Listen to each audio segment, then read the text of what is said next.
Assalamualaikum, jumpa lagi Lur. Kalau beberapa waktu lalu dan hampir semua video yang kita tayangin soal persemprotan, kali ini kita mau obrolin soal pergosokan. Jadi soal ngamplas-ngamplas. Nah, sedikit berbeda. Kalau umumnya kita ngamplas masih banyak yang pakai mode basah, pakai air. Kemudian amplasnya juga amplas yang waterproof, yang banyak kita jumpai baik di toko bangunan ataupun di toko cat terdekat. Nah, untuk yang kali ini kita sedikit pengen cerita tentang teknis pergosokan ya.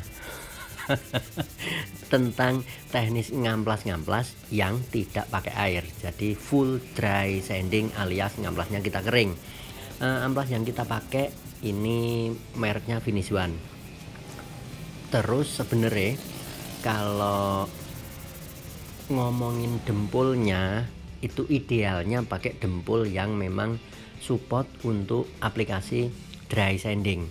Biasanya dempul warna putih secara umum gitu gampangnya, atau yang warna krem gitu. Nah, untuk dempul hijau ini rata-rata dia ndak support dry sanding. Kenapa?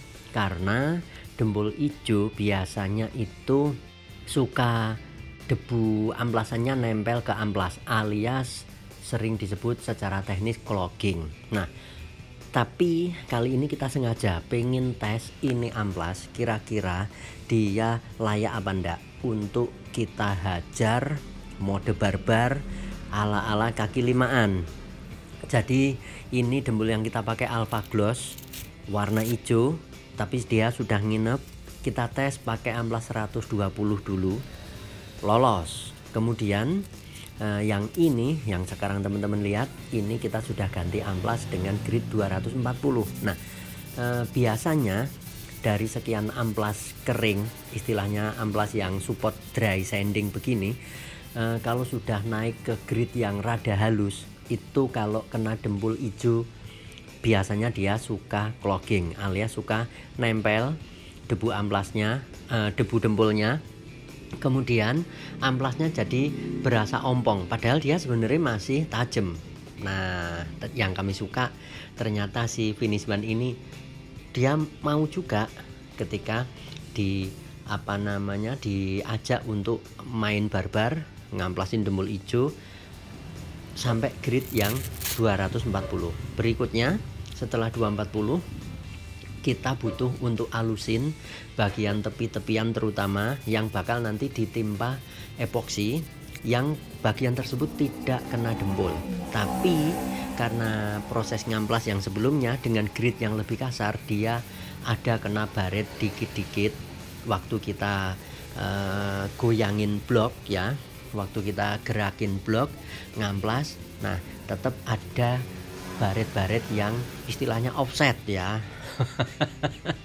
Jadi baret yang relatif cukup kasar ada di luar area yang kena dempul. Nah, ini mesti dihalusin. Ini yang kita pakai grid 400. Tujuannya apa? Biar nanti setelah diepoksi dia hilang bekas amplasan yang kasar tersebut.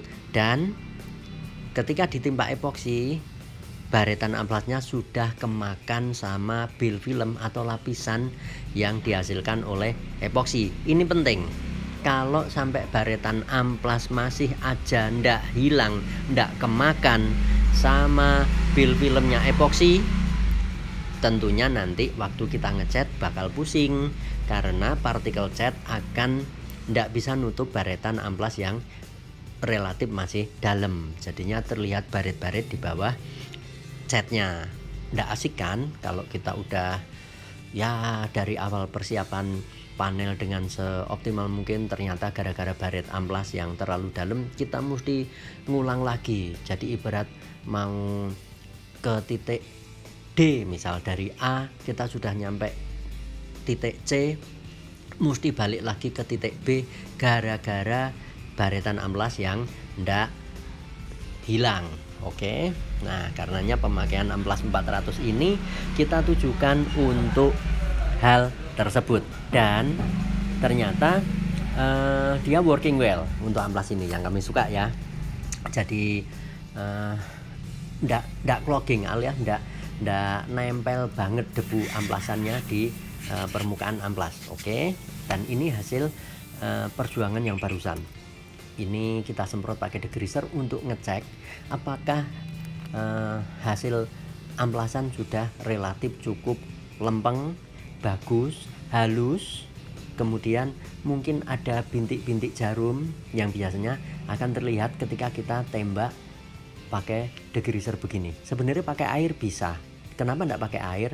Kalau pakai air kita butuh waktu lebih panjang untuk mengeringkan kandungan air yang ada di pori-pori dempul. Kalau sampai air yang ada di pori-pori dempul atau di pori-pori panel belum kering betul, akan berisiko bikin hasil kerjaan tidak optimal atau bahkan muncul permasalahan seperti kelihatan ada bintik kecil-kecil waktu nanti kita sudah ngecat, atau bahkan setelah kita pernis keesokan hari akan bisa muncul bintik-bintik kecil. Tak lain karena ada kandungan air yang masih kesisa di pori-pori dempul atau pori-pori panel. Nah, ini panel sudah siap untuk kita timpa epoksi. Bagian yang kita ngamplas sampai rada kehabisan, sampai kelihatan plastiknya, ini kita oles-oles pakai PP primer biar membantu epoksi nempel dengan optimal ke panel. Oke, nah ini epoksi yang kita pakai Siken 680 dengan dikasih thinner dikit aja. Kebetulan kita sekalian ngetes ini bocah si SATA 100 BF punya temen, dia baru beli rongsokan. Jadi dia beli sprekan bekas, kemudian dikirim ke tempat kami untuk diminta, "Lek Mat, iki tolong dibenerin, kayaknya udah ndak sehat." Ini sudah kita bersihkan, sudah kita lakukan treatment awal ya, treatment ringan, perawatan ringan. Waktu kita tes pakai cairan yang encer, dia sudah mau mekar, sudah lumayan enak lah. Tapi di proyek kali ini kita pengen tes performa dia, apakah patternnya masih mau mekar. Ketika dikasih cairan yang cukup kental, ternyata masih belum optimal, kayaknya mesti ada ganti part. Kemungkinan besar air distribution ring. Nah, apa itu? Kita obrolin nanti ya. Ini sekedar intermezzo.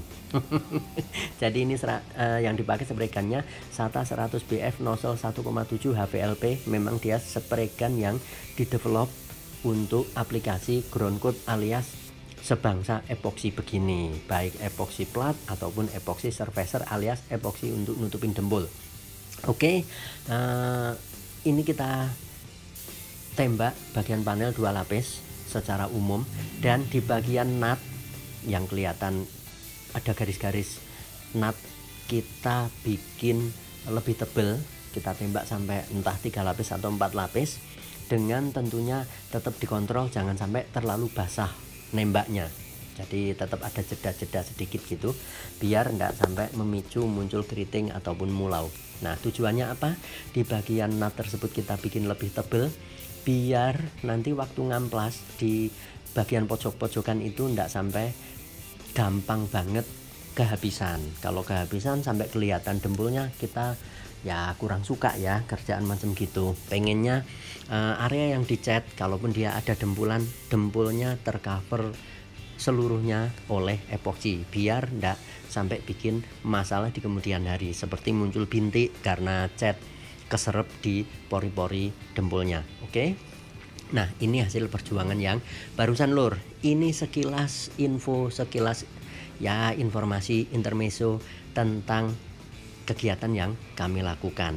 Oke, lebih detail ngobrolin soal dry sanding dan bagaimana ngambil ngamplasnya kita bakal obrolin di next kesempatan. Sekian dulu perjumpaan kali ini. Semoga ada guna dan manfaat. Jumpa lagi di next kesempatan. Assalamualaikum.